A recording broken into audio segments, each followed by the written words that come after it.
You've arrived at Rockpointe's Weekly Moment. This is our online weekly devotional where we walk through various subjects together. Lately, we've been in one called The Acts of the Spirit, where we are looking at how the Holy Spirit moved in the book of Acts, as told to us in the book of Acts, to establish his church and to bring the gospel to the world around us. And we're moving on to chapter 18 or so today. But before we get into that, I wanted to preface it by showing you something here. The Bible I have in front of me here, it's part of what we're using for our study today, is a Bible that was given to me some years ago from my aunt, actually decades ago before she passed.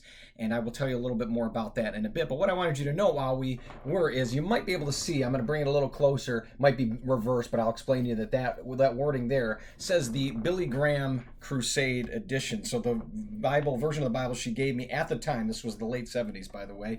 Yes, I dated myself, is a Billy Graham version. Just remember those 2 points, that and my aunt, and we'll get back to that in a little bit. Now, if you recall, where we were at is the Apostle Paul had been called by Jesus and now was being marked out as an apostle to Jews and Gentiles, but primarily he was being used to bring the gospel to the world larger and to Gentiles and so forth. A couple of weeks ago, I believe it was, week 14, July 23rd version of the devotional, we saw that the Holy Spirit called Paul to Greece. He gets a vision in which the Holy Spirit sends him to Greece. And I'm going to show you a map there. And where he was called to, and Greece in those days would have been called Macedonia and Achaia. That was corresponding to northern Greece and southern Greece. And you'll see in chapters like Acts 16 and 17, you'll see how Paul is moving through various cities there. The city of Philippi, he actually wrote a letter to the church that was founded there later called the letter to the Philippians. Thessalonica, yes, he wrote a letter to them, two letters actually that we have in the Bible to the Thessalonians. Berea, we looked at their example of understanding their faith and being responsible to the faith. I think might have been even last week. He went to Athens, and he went to a city called Corinth. Yes, we have 1st and 2nd Corinthians in the Bible where he wrote to them as well. And we're going to be going in short order with Paul to Ephesus. Yes, letter to the Ephesians, and you can see that right there, that the circle shows you where he will be going after having been in Macedonia and Achaia. But first, let's take a look at something that happens in Corinth, because it's going to be instrumental to what we're looking at and what the Holy Spirit can teach us today out of the book of Acts.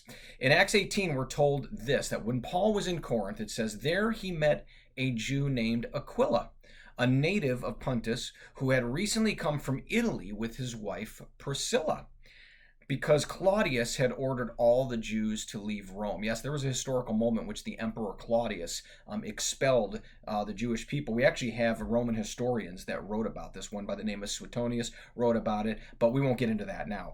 And so they were expelled from Rome, and they end up at Corinth. Paul meets them. It says Paul went to see them, and because he was a tent maker, as they were, interesting, they shared a profession, he stayed and worked with them. So he got to know Aquila and Priscilla.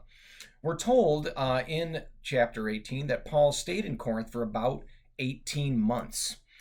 And we can see the nature of how the relationship developed during those 18 months by this. And now in Acts chapter 18, verses 18 to 19, we see, it says that Paul stayed down in Corinth for some time, like we said, 18 months.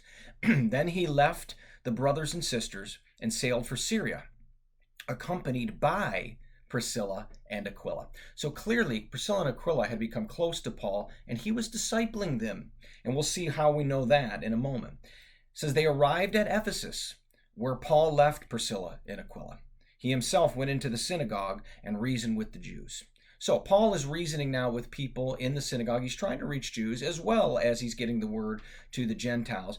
And then we're told shortly after that Paul had to leave to go to Jerusalem and some of the surrounding area.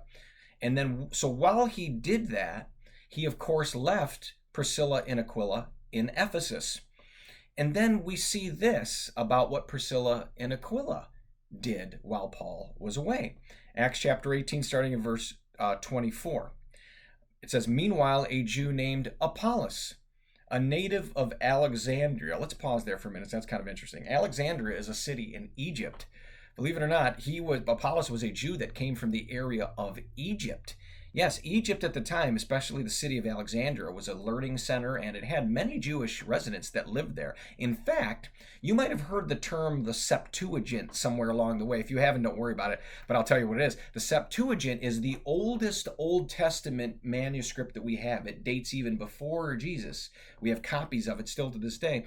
And it was the Old Testament translated into Greek. That was produced in the city of Alexandria by Jews living there way back a century before Jesus.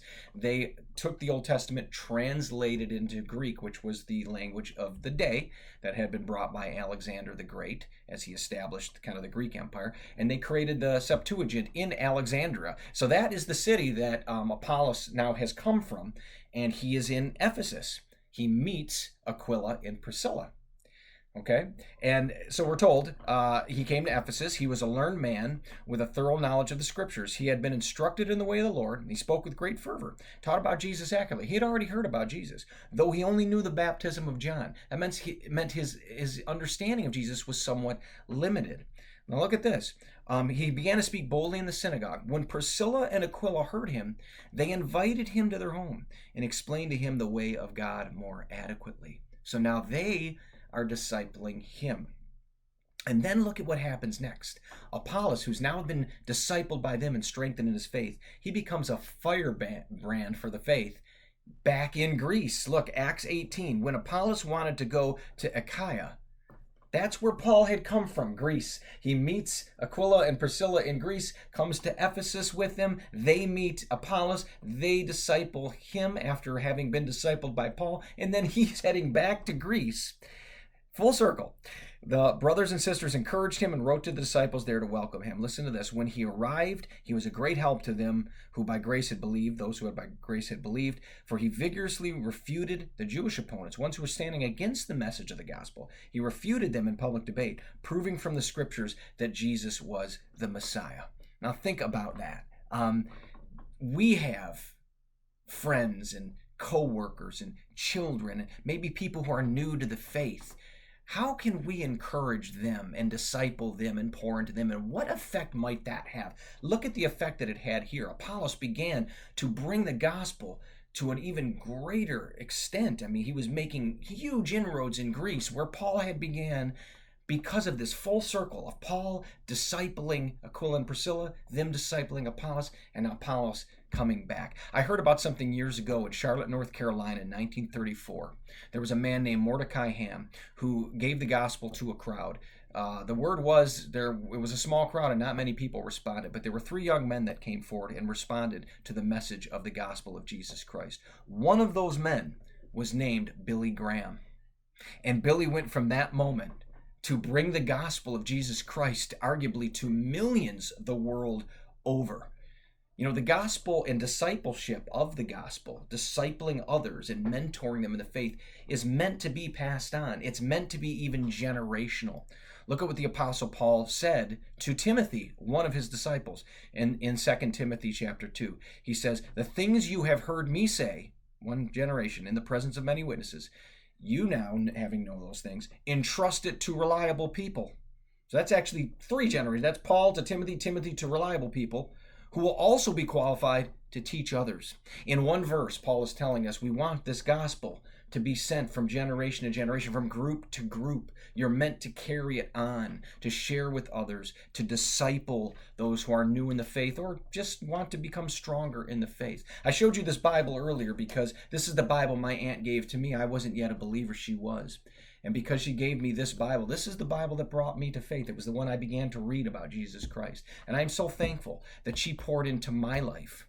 And because of that, I've been able to share the gospel with whoever I have been able to share it with. Who will you share it with? Who will you disciple in the faith or encourage in the faith today? Maybe it's your child. Maybe it's a coworker. Maybe it's someone new to the faith. You can just take out to coffee or lunch or invite them to your home and share more about the things of Jesus and encourage them in their faith. You have no idea where God will take that and what he will do to it when we are faithful with that mission. So you have the gospel of Jesus Christ in your life. You have the hope of Jesus in your life. Pass it on.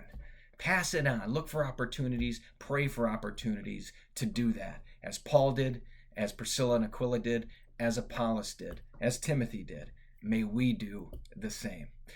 That's our lesson today and our discussion. Next week, we're going to be continuing on. We have a few more weeks in the book of Acts before we turn a page to a new devotional. But in the meantime, may God bless you. Have a great week. And I pray that you have opportunity to share the gospel, disciple others with the hope of Jesus Christ. See you next time at Rockpointe's Weekly Moment.